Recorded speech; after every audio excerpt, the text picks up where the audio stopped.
저희들은 살다가 보면 종종 이런 말을 합니다. 저는 그런지는 몰랐습니다.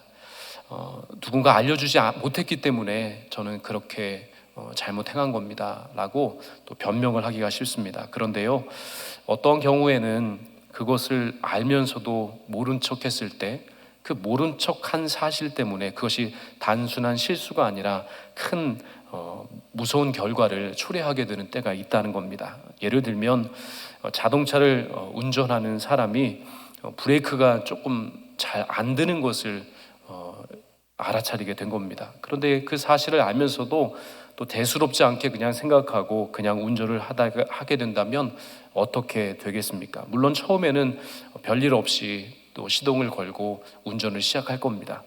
어느 정도 속도를 내는 것까지도 아주 잘 된다고 하더라도요, 진짜 꼭 멈춰서야 할 그때에 멈춰서지 못한다면, 그 브레이크가 문제가 있다는 사실을 알면서도 그 차를 몰고 그렇게 속도를 내며 운전하게 될 때 정말 큰 사고를 초래할 수도 있게 된다는 겁니다. 운전자는 계속 운전대를 밟고 있습니다. 그리고 차는 계속해서 달리고 있는데요, 보기에는 아무 문제가 없어 보이지만 그러나 그것이 문제가 없는 것이 아닙니다. 가장 중요한 기능, 멈추어 서야 할 때 멈춰야 하는 기능이 제대로 작동하지 못한다면, 그것이 망가져 있다면 아주 큰 낭패를 겪게 되는 겁니다. 저희들의 신앙도 마찬가지입니다. 모든 사람들이 교회에 잘 다니고 신앙생활을 한다고 해서 모두가 자동적으로 안전하게 그리고 평안하게 삶을 살아갈 수 있는 것이 아닙니다. 예배 자리를 지키고 예배 자리에 앉아 있는다고 해서 자동적으로 신앙이 성장하고 신앙이 성숙하는 것은 결코 아닙니다. 겉으로는 종교적인 열심을 품는다고 하더라도요, 하나님을 아는 지식이 메말라 있으면 아무리 열심을 다한다 할지라도 그 열심이 나의 신앙을 성숙하는 자리로 이끌지는 못하기 때문입니다. 하나님을 아는 지식이 사라지면 사람도, 가정도, 교회도, 사회도 어려운 그 형국에 다다를 수가 있게 되는 겁니다.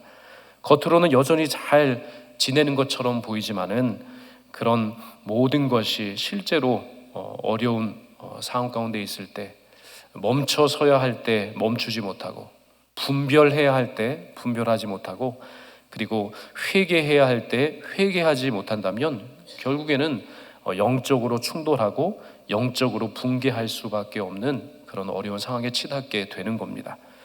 오늘 본문의 호세아 선지자는 바로 그 점을 말씀하고 있습니다.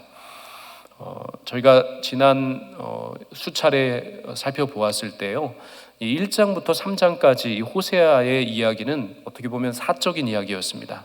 그러니까 그의 가정에 일어나는 이야기였던 겁니다. 고멜을 아내로 받아들이는 것, 그리고 바로 호세아에게 하나님께서는 아들을 주시고 딸을 주시는데 정말 내 백성이 아니라, 그리고 국률의 여김을 받지 못한다라고 하는 말씀을 들을 정도로 그렇게 이스라엘 백성들의 삶이 정말 하나님을 따르는 삶에 있어서 불순종했다라고 하는 것이고, 그래도 다행인 것은 지난번에 함께 살펴보셨던 3절의 말씀처럼 그럼에도 불구하고 하나님께서는 이스라엘 백성들을 참고 기다리고 기다리시면서 바로 하나님 백성 될 수 없는 그 백성을 하나님 백성 삼아주시고, 국률이 여김을 받을 수 없는 그 백성을 하나님께서 국률이 여기신다라고 하는 그런 약속의 말씀을 받게 된 겁니다.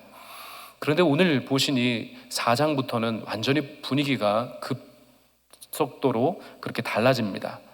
이제부터는 더 이상 어떤 한 가정에 치우친 이야기는 하지 않습니다. 그 중심이 완전히 바뀌었습니다.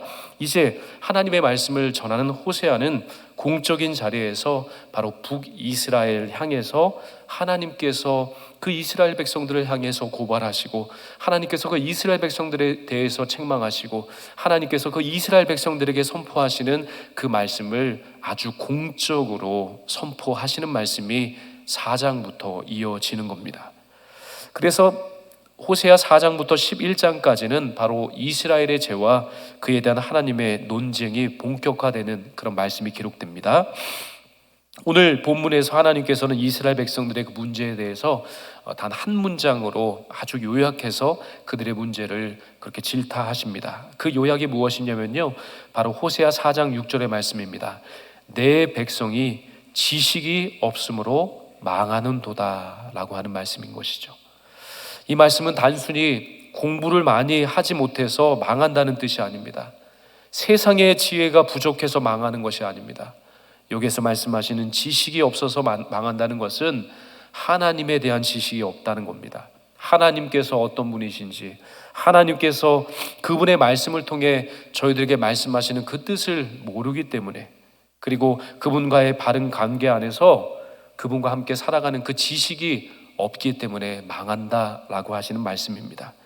지식이 없으면 사람은 반드시 무너지게 되어 있습니다. 왜냐하면 사람은 하나님을 떠나서는 자기 자신도 제대로 이해할 수 없고, 그리고 타인에 대한, 그리고 세상에 대한 바른 이해도 불가능한 것이고요.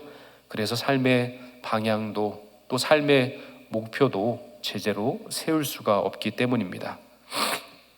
그러면 하나님을 아는 지식이 없을 때 진짜 저희들에게는 어떠한 일들이 생겨나게 될까요? 하나님을 아는 지식이 없으면 망한다라고 했는데, 진짜 우리의 삶의 실제적인 자리에서는 하나님을 알지 못하는 지혜, 하나님을 아는 지혜가 없게 될 때 어떤 일들이 구체적으로 일어나게 되는가라고 하는 것을 구체적으로 말씀합니다. 먼저 하나님을 아는 지식이 없을 때 저희들의 삶이 무너져 내린다고 했습니다. 하나님에 대한 지식이 없으면요, 우리의 삶을 우리가 떠받칠 수가 없습니다. 우리가 정말 정상적으로 우리의 삶을 잘 이끌어 갈 수가 없고요, 마치 싱크홀에 선 사람처럼 그 인생이, 그 삶의 그 무게를 견디지 못하고 그냥 무너져 내릴 수밖에 없다. 즉 하나님에 대한 지식 없으면 망한다라고 하는 말씀입니다. 그래서 오늘 본문 1절은 이렇게 시작합니다. 이스라엘 자손들아 여호와의 말씀을 들으라 라고 하십니다. 이 말씀은 단순한 권면이 아닙니다. 마치 재판정에서 판결문이 선포되기 직전에 피고를 부르는 듯한 그런 하나님의 부르심입니다. 하나님께서 그 언약 백성 이스라엘을 향해서 공식적으로 여러 가지 무엇을 잘못했는지 아느냐라고 하면서 마치 재판정에서 이스라엘 백성들, 피고인 이스라엘 백성들을 향해서 고발을 시작하시는 하나님의 말씀과도 같습니다. 그러면 하나님께서는 그들을 향해서 무엇이라 고발하고 계시는 걸까요? 오늘 본문 1절을 같이 한번 읽어보도록 하겠습니다. 시작. 이스라엘 자손들아 여호와의 말씀을 들으라. 여호와께서 이 땅 주민과 논쟁하시나니 이 땅에는 진실도 없고 인애도 없고 하나님을 아는 지식도 없고 라고 하셨습니다. 하나님께서 이스라엘의 문제를 세 가지로 딱 정리해서 말씀하시는 겁니다. 진실이 없다는 겁니다. 인애가 없다는 겁니다. 하나님을 아는 지식이 없다라고 하는 겁니다. 이렇게 정확하게 세 가지로 그 이스라엘 백성들에게 없는 것에 대해서 말씀하십니다. 우선 진실이 없다 했습니다. 바로 이 말씀은 하나님과 사람 앞에서 신실하지 못하다라고 하는 겁니다. 하나님과 사람 앞에서 약속을 철저히 지켜내지 못했다라고 하는 뜻입니다. 즉 말한 대로 행동하지 못했다라고 하는 뜻입니다. 겉과 속이 다르다라고 하는 말씀입니다. 하나님 앞에서 경건한 척 할 수 있지만 실제로 하나님을 진심으로 대하지는 못하는 이스라엘 백성들, 사람과의 관계에서도 정직과 신뢰가 다 깨어져 버린 그런 삶입니다. 언약 백성은 그 말씀에 신실해야 하고요, 그 말씀에 순종하는 삶이 언약 백성입니다.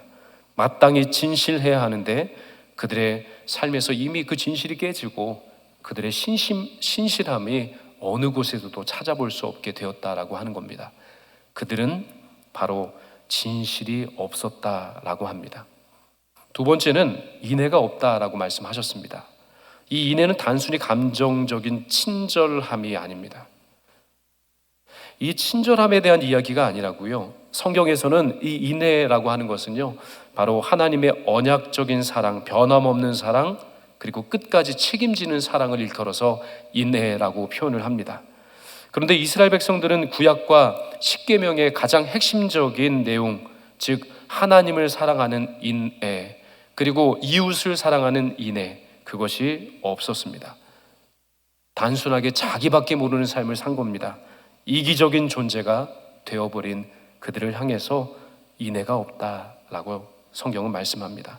하나님 안중에 두지 않고요, 이웃을 마음에 품지 않습니다. 자기 자신만을 생각합니다. 자기 자신의 욕망만을 따라 사는 공동체가 되어버렸고, 그 공동체를 향해서 하나님은 바로 인애가 없다라고 말씀하신 겁니다. 세 번째는 가장 근본적인 문제였습니다. 하나님을 아는 지식이 없었던 겁니다. 호세아서에서 안다라고 하는 말은 아주 깊이 있는 의미를 가집니다. 마치 남편과 아내가 서로를 깊이 아는 겁니다. 말하지 않아도 알 정도입니다. 가장 친밀하게 교제하고 대화하기 때문에 관계적으로 알아간다 하고 하는 그 알을 이야기할 때 안다라고 하는 뜻입니다. 그러므로 하나님을 안다는 것은 단순히 하나님이 계셔, 하나님께서 이런 일을 하셨어, 이 정도의 알미 아닙니다. 바로 그 사실 정도를 아는 알미 아니라 하나님과 가장 깊이 있게 인격적으로 알아가는 겁니다. 하나님께서 나를 통해 하신 일들, 하나님께서 내게 베풀어 주신 구원의 은총들, 하나님과 깊이 교제하면서 진짜 하나님과 나 사이에 아주 친밀하게 나만 알 수 있는 그 친밀한 암, 바로 하나님의 성품을 알고 하나님의 뜻을 알고 하나님의 계획을 아는, 하나님 앞에서 살아가는 그 중심의 마음, 그것이 바로 하나님을 아는 지식입니다. 그런데 바로 이스라엘은 지금 이런 상태가 전혀 아니라는 겁니다. 그들은 정말 정직도 없고요, 진실도 없고, 그리고 인애도 없고, 그리고 하나님을 아는 지식은 더더욱이니 없었습니다. 그들은 하나님에 대한 정보는 조금 알고 있고 조금은 남아있을지라도 그렇게 하나님과 실제적인 관계에 있어서는 완전히 그 관계가 깨지고 만 것입니다. 그래서 2절에 어떤 결과가 나타났습니까? 2절의 말씀 같이 읽겠습니다. 시작. 오직 저주와 속임과 살인과 도둑질과 간음뿐이요 포악하여 피가 뒤음이랴. 참으로 무서운 말씀이죠. 있어야 할 것은 없고 없어야 할 것, 잘 살기 위해서, 평안히 살기 위해서 없어야 할 것은 그렇게 풍성한 겁니다. 가득한 겁니다. 진실이 없고 인애도 없습니다. 하나님을 아는 지식도 없습니다. 그런데 반대로 저주는 가득합니다. 속임이 있습니다. 살인이 있다 했습니다. 도둑질은 끊임없이 이어집니다. 그리고 간음이 있다 했습니다. 포악이 가득하다라고 말씀합니다. 바로 하나님을 떠난 인생, 그리고 하나님을 아는 지식이 없는 사람의 인생은요, 결국 이러한 결과로밖에 치달을 수 없는 것, 그렇게 될 수밖에 없는 것, 그것이 우리의 실존입니다. 여기서 저희들은 꼭 기억해야 할 것이 한 가지가 있습니다. 사람의 마음은 비워두면요, 중립 상태로 그냥 유지되는 것 아닙니다. 그 마음이 텅텅 비어 있으면 그냥 텅텅 비어 있는 상태로만 유지돼도 그래도 참 다행이지만은, 그러나 하나님으로 채워지지 않는 그 빈 공간은 자연스럽게 죄로 채워진다는 겁니다. 죄를 그렇게 거부하고 싶은데 그게 쉽게 되지가 않습니다. 죄를 정말 털어버리고 싶은데요, 그게 그렇게 되지 않습니다. 하나님으로 채워져야 될 우리의 마음과 중심이 그것이 텅 비어진다면 그때 그 빈자리가 바로 죄악으로 가득 넘쳐날 수밖에 없는 것이 바로 우리들입니다. 경건의 삶을 추구하지 않으면 바로 세속이 들어오고 세속에 물들 수밖에 없는 것이 우리들입니다. 진리를 가까이 하지 않으면 거짓이 들불처럼 어느덧 우리의 심령 곳곳에 그렇게 번져 자라갑니다. 한동안 정리정돈 잘 되었던 방을 한번 생각해 보십시오. 큰 마음 먹고 책상 정리정돈, 침대 위를 정리정돈, 옷장이고 할 것 없이 방 이곳저곳을 다 정리정돈을 말끔하게 했다고 생각해 보십시오. 그런데요, 이 방을요, 그렇게 깨끗이 아무리 큰 마음 먹고 그 방을 깨끗이 정리정돈했다 하더라도요, 그 방을 가만히 놔두면요, 더 정리하고 더 치우지 않고 더 닦고 정리하지 않으면요, 깨끗해지는 것을 더 이상 유지할 수 없는 겁니다. 조금만 방치해 둬 보십시오. 옷이 쌓여갈 것입니다.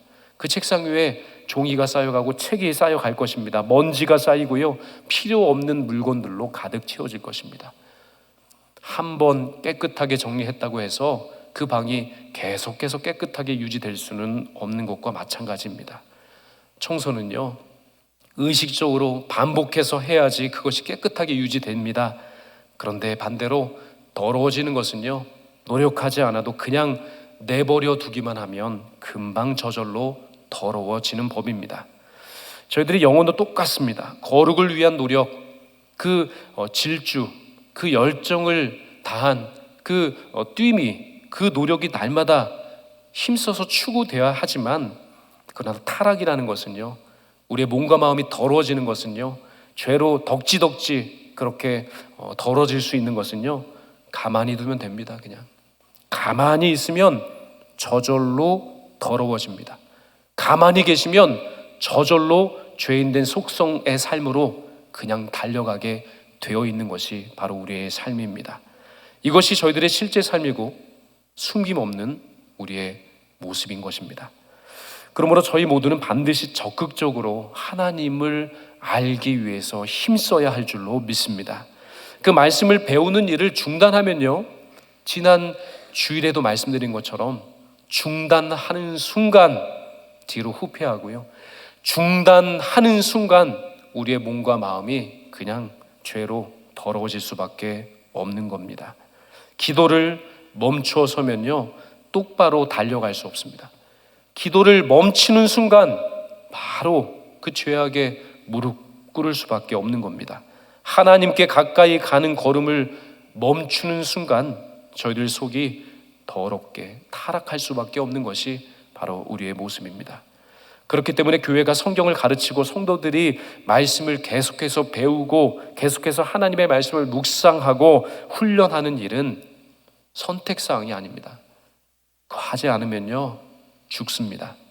그거 하지 않으면요, 망합니다.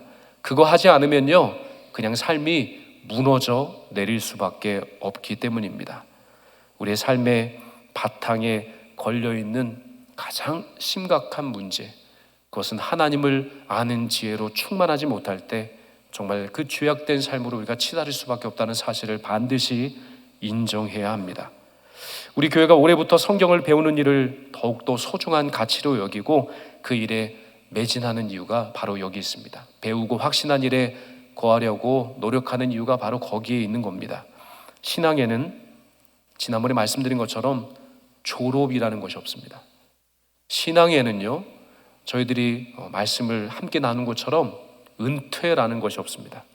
저 천국에 다다를 때까지 바로 신앙생활이라고 하는 것은요, 경건에 이르는 열심이라는 것은요, 졸업이 없고 그것은 은퇴가 없는 겁니다. 몇 년 배웠다고 끝나는 것이 아닙니다.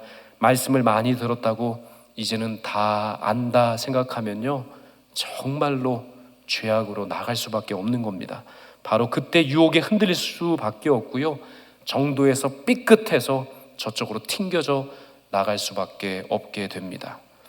자전거를 타보셨을 겁니다. 자전거가 실제로 타보시면 위험한 것은요, 빨리 달리는 것도 위험한 일이지만은 오히려 브레이크를 잡고 속도가 아주 천천히 달리게 될 때 더 넘어지기 쉬운 법입니다. 실제로 좀 더 빨리 달릴 때는요, 더 중심 잡기가 쉽습니다. 그렇게 좌로 우로 흔들리지 않고 그냥 곧장 달릴 수 있습니다. 그런데 그 속도가 조금이라도 줄어들어서 그렇게 천천히 진행하게 될 때는요, 중심을 잃고 넘어지기 쉬운 것이 바로 자전거의 페달질입니다. 저희들 신앙도 마찬가지입니다. 저희들 모두가 그 하나님 앞에서 신앙의 경주에서 넘어지지 않도록, 정도에서 벗어나지 않도록 하기 위한 방법은 다른 방법이 없습니다. 계속해서 하나님을 향해서 하나님을 알기 위한 열정을 위해서 열심히 페달을 밟아야 한다는 겁니다. 그래야 넘어지지 않고요, 그래야 밖으로 튕겨져 나가지 않을 수 있습니다.